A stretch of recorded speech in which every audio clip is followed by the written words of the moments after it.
Hey guys, welcome back to We Watched a Movie. I am Mike, and I wish I had better, more exciting, fun time Danny news to bring to you, but I don't.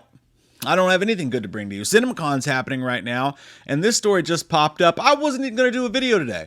I wasn't even supposed to be here today.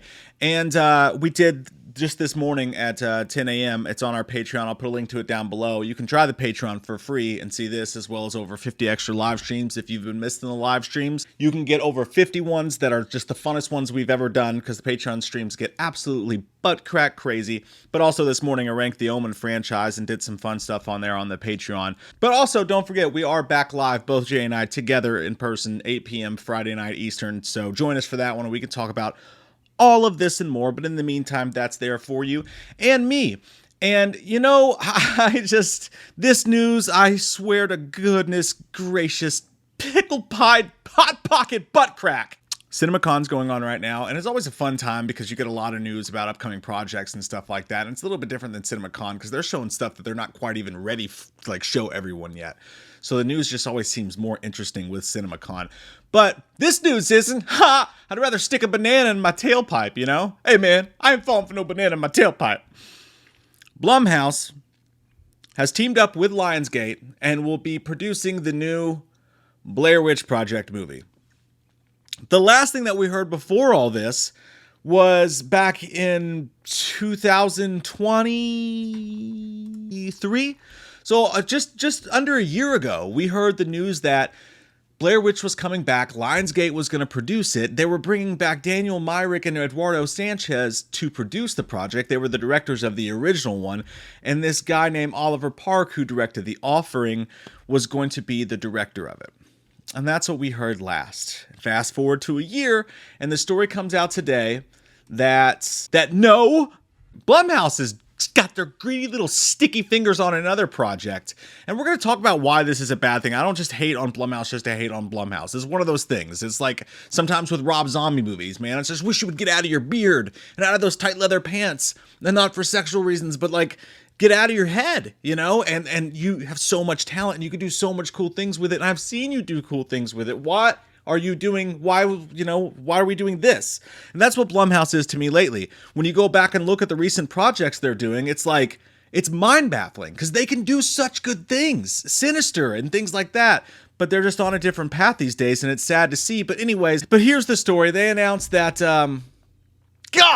they will partner on the development and production of a new Blair Witch project, which is the first film in a multi-picture pact with Blumhouse reimagining horror classics from the Lionsgate library. So it's not just this one, but wait, there's more. They said, here, we have this treasure trove of cool shit. All right, we're going to take it to you who are great at reproducing shittier versions of said cool shit. For kids. And you can now take this box of goodness that we have and you can just plop it out for the mass consumption of the 14-year-olds. It's sell the PG-13 tickets. I'm not saying it's going to be PG-13, but god damn it, can't you imagine it? Probably. So they're just going to slop the sloppy joes on their plate of all the Lionsgate movies, and Blumhouse is going to reimagine all of them. I may be stretching it a bit, but yeah, starting with the Blair Witch Project. So that's what we're getting. We're going to get a cookie cutter Blair Witch from Blumhouse, who hasn't made a scary movie since, I don't know, fucking pumpkins were invented by God. Who did invent pumpkins? That's weird. My point is this. Let's take a look at it. So you just know I'm not full of shit. Why this is a bad fucking news bear storyline. And that's because look at what Blumhouse has done, guys. Since 2020, let's just go back 4 years, okay? Fantasy Island, schlop. It was a remade IP. They slopped it out there. Jeff fucking Wadlow threw it out there, and they gave you what you got. The Invisible Man, Lee Winnell. Okay. Oh, okay. What am I talking about? Let's move forward. The Hunt. Anybody remember that? It's a political whatever weirdness. You Should Have Left. Kevin Bacon, you don't know what it is, do you? I actually enjoyed that one, but it was like a direct-to-DVD, whatever. The Lie, I don't even know what that is. Black Box, Evil Eye. Some of these are like the TV projects, whatever. I'll skip the smaller names for sure. The Craft, Legacy. We all know Blumhouse loves Legacy because they like to take it. And Freaky. That one was all right. That was okay. That was good. The Forever Purge, which is basically that franchise, the Forever franchise, just a forgettable, generic, fly-by-night. This is Blumhouse's thing. Give us something we can put in the popcorn machine and get the popcorn out of, and just slop it out, and then you'll poop it out, and then that's just what these movies are. They don't mean anything anymore. Halloween Kills, Paranormal Activity: Next of Kin. Firestarter, the Firestarter remake. This is where now we're in the machine now. We're in the scene. They did do dash cam, which a lot of people hated. At least it was inventive and they were trying to do something original, right? So I'll give them credit for that one. There was the They Them movie, Mr. Harrigan's Phone, which was basically just a plunger that had never been used. It just had nothing interesting about it whatsoever. Halloween Ends, we all know how that went, and that kind of, the Halloween franchise kind of started there. Oh my God, we can just money launder all these fucking movies and do what we want with them, because 2018 was actually good and it had some heart and soul to it. And then, Mithrigan, Sick was all right. So there's even more in here than I expected them to be, you know? There's more little nuggets of goodness in here than I expected to be. And I'm skipping over a lot of stuff that I've just not even heard of, that just went out the door like a soft fart in the night, like so many of their movies do. Insidious: The Red Door, not great at all, Bob. You know, Exorcist Believer being the biggest case of just a big old frozen chunk of poopy that they've done. But we're so far. And then you got Night Swim and Imaginary, which just, they shouldn't even be allowed to be called movies. They are just like AI amalgamations of ass. And they've been put out into theaters. Some of the worst horror movies I've seen in a long time have been coming out from Blumhouse recently. But let's go back even further. You know, what they used to be about. You know, you had the Paranormal Activity movies, which they created. I'm not talking about just a reimagining or sticking it through the old machine. I'm talking about they're Insidious, the original Paranormal Activity, Sinister, The Bay, which was a fun, all right little found footage movies, Dark Skies, which is kind of an underrated aliens movie, but it was original at the very least, Lords of Salem, which is going back to the Rob Zombie thing, their original Purge. They were creating franchises out of stuff, you know, Oculus, Whiplash, obviously not a horror movie, but still the same thing. They started the Ouija franchise, which the third one was great, right? The Mike Flanagan. They did have some shitty stuff back then, like The Boy Next Door, or The Lazarus Effect was thoughtless. Unfriended was a fun movie that was kind of stretched the boundaries a little bit. Creep was a great one. They also did The Gallows. So the Visit was all right. There's all these movies in here that Blumhouse have done, and you know what? I'll stop there and I'll leave it. You can go back after this video and look at our Blumhouse tier list. It's crazy. The bottom tier of our tier list is Suck My Butt Steve. And it was full. Steve's butthole was just full of Blumhouse movies. And there were so few all-timer movies in there. And it's crazy to think about. And they were all older ones. Like, they have these little hints that they hit big stuff. And lately it's just not been there. Blumhouse has been on a bad path for a long time. And the fact that Lionsgate's giving them this whole treasure trove, and starting with the Blair Witch, to just reimagine shit in the name of the God-allaby fucking box office? This is bad. It's not good. They're going to make a fuck-ass ton of money, and they're going to continue to plop out the same shit that's thoughtless, that's just meant to be demographically good for box office sales. And horror doing great at the box office is awesome when it's good product. When you get to the point with Marvel where they're like, they'll watch fucking anything that we put out. All we have to do is just slap it out, and we don't have to try to be different anymore, because now we're the brand. It's going to go downhill. Some people will be excited about it. I already saw a couple tweets that are like, oh my God, they have all this stuff. There's so many remakes we're going to get. Yeah, if all you want is remakes. But think about all the original projects we're going to be losing instead.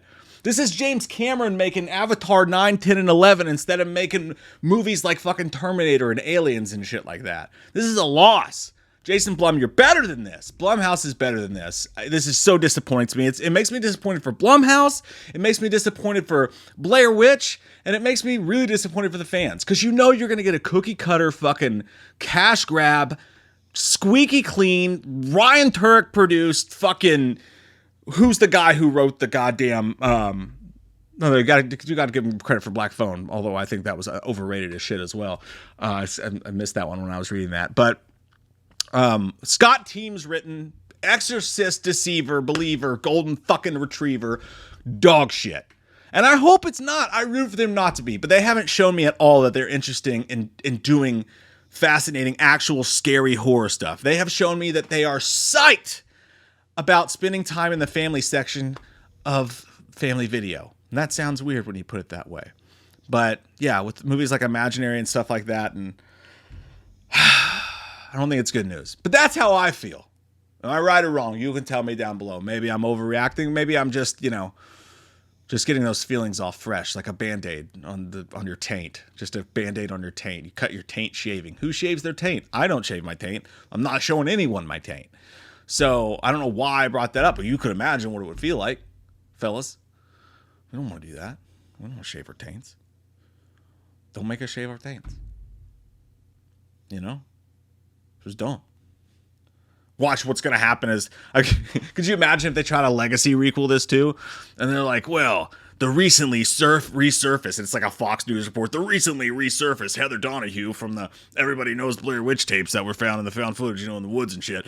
She came back, and there's a group of investigative journalists who are looking to go back into the woods to find that goddamn Blair Witch. And they hired Heather Donahue, who explains to them, I didn't actually see the Blair Witch, because of the patriarchy. But it looks like we meet again. And then they just dust her off. And then, fuck, shit, fuck. How about that? That's how I feel about it. But anyway, I had fun. I got it off my chest. This was good therapy for me. Nice movie therapy. How do you guys feel about it? Comment down below. I love your fucking faces. And we'll see you Friday night at 8. Don't be late. Friday night at 8. It's going to be a scream at the screen. And again, if you want to hang out with a less angry version of me and rank the Omen franchise, I'll put a link down below for that as well. Here comes that white-faced fucker, an asshole like no other. He's a big old piece of shit. Wants to stab your sister's tits cause he's a white-faced fucker. Loomis can't recover. Dr. Challenge drunk again, sleeping with your sister's friends. Do you want to know about the darkness? I said, goddamn. Goddamn you, faggot! Halloween never ends, suck my fucking dick, and I don't really care what Blumhouse fucking says. Put him in a box, or suck a fucking cock. You can say he's dead, but we all know he's not, yeah. So let's go trick-or-treating, let's go fucking drinking, let's all go rent Pumpkinhead on VHS.